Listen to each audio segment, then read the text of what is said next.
Hi friends, இந்த வீடியோவில் நாம் Fieldset Tag எப்படி யூஸ் பண்ணுறது HTMLங்கிற சம்மந்தமாக தான் நம்ம பார்க்க போகிறோம். ஸோ அதுக்கு முதலாவது ஃபைலை வந்துட்டு நான் க்ரியேட் பண்ணிக்கிறேன். index.html சொல்லி கொடுத்து விடுறேன்.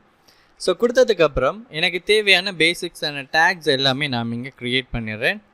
HTML டேக் ஓப்பன் பண்ணி க்ளோஸ் பண்ணிடுறேன். அதுக்கப்புறம் ஹெட் டேக் ஓப்பன் பண்ணி க்ளோஸ் பண்ணிடுறேன். அதுக்குள்ளே நான் என்ன செய்கிறேன்டா, டைட்டில் டேக்கை கொடுத்துட்டு ஸோ அதுக்கு நான் வந்துட்டு நேம் கொடுக்கணும் வந்துட்டு Fieldset சொல்லி கொடுத்து விடுறேன். சரிங்களா? ஸோ கொடுத்ததுக்கப்புறம் இங்கே நான் பாடி டேக் ஓப்பன் பண்ணி க்ளோஸ் பண்ணிடுறேன். இதுக்குள்ளே நான் ஃபார்ம்ஸ் க்ரியேட் பண்ண போகிறேன். நான் ஆரம்பத்திலே நான் சொன்ன மாதிரி ஃபார்முங்கிறது டேகுக்குள்ளே தான் நான் என்ன செய்கிறேன், இந்த ஃபார்ம்ஸ் எல்லாமே க்ரியேட் பண்ணிக்கிறேன். ஸோ நமக்கு இங்கே ஆக்ஷனுங்கிற அட்ரிபியூட் வந்து தேவையில்லைன்னு சொல்லியிருந்தேன். நான் இன்சர்ட் பண்ணும்போது டேட்டா பேஸில் கொண்டு போய் டேட்டாஸை ஸ்டோர் பண்ணும்போது அது எதுக்காக வேண்டியங்கிறது நம்ம PHP ரிலேட்டடாக நம்ம படிக்கும்போது நான் அதை சொல்லித்தரேன்.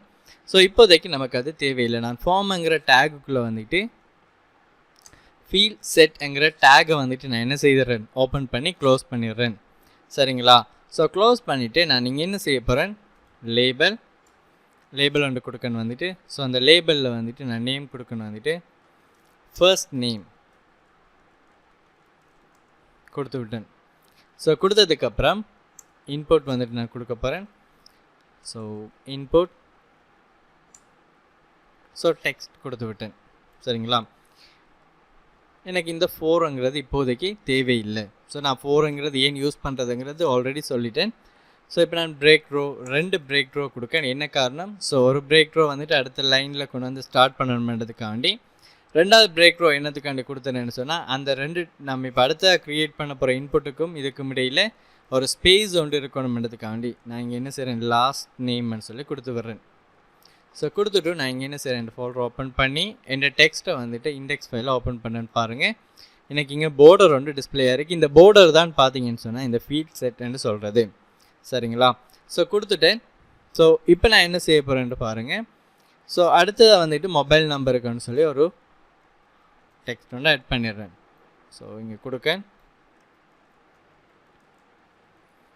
Mobile number. ஸோ கொடுத்து விட்டேன். பர்ஃபெக்டாக எனக்கு இங்கே செட் ஆகிட்டது. இப்போ இந்த Fieldset நோக்கம் என்னன்னு சொல்லி பார்த்தீங்களா இருந்தால், அதில் நிறைய பர்பஸ் இருக்குது. அதில் ஒன் ஆஃப் தி பர்பஸ் என்னென்னு பார்த்தீங்களா இருந்தால், இது அது டெவலப்பருக்கு எந்த அளவுக்கு ஹெல்ப்ஃபுல்லாக இருக்குமெண்டா, ஸோ நம்மளோட சிஸ்டத்தை இன்னும் யூசர் ஃப்ரெண்ட்லியாக மாற்றிக்க இயலும். சரிங்களா?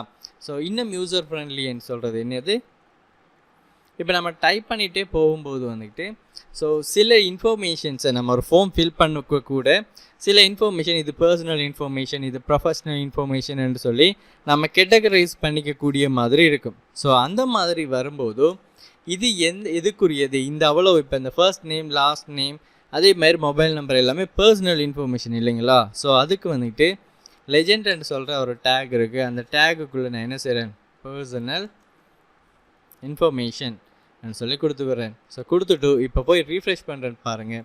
ஸோ இந்த அவ்வளவு டேட்டாஸ் வந்துட்டு என்னது, பர்சனல் இன்ஃபர்மேஷன் ரிலேட்டட் ஆனது என்று சொல்கிறத நம்ம ஈஸியாகவே கன்வே பண்ணிக்கக்கூடிய மாதிரி இருக்கும். அதே மாதிரி இன்னொரு இன்ஃபர்மேஷன் வருது என்று சொன்னால், இப்போ எனக்கு இதுக்கு கீழே இப்போ நான் இன்னொரு இன்ஃபர்மேஷன் ப்ரொஃபஷ்னல் இன்ஃபர்மேஷன் இல்லை எஜுகேஷன் இன்ஃபர்மேஷன்ஸ் நம்ம கொடுக்க வேண்டியிருக்கும், எஜுகேஷன் ரிலேட்டடாக கொடுக்க வேண்டியிருக்கும்னு சொன்னால் நான் என்ன செய்கிறேன், Fieldset கொடுத்துட்றேன். ஸோ கொடுத்ததுக்கப்புறம் லெஜெண்ட் யூஸ் பண்ணிவிட்டு எஜுகேஷன் இன்ஃபர்மேஷன்ஸ் சொல்லி கொடுத்து விடுறேன். ஸோ இங்கே லேபிள் வந்துட்டு கொடுக்கேன்.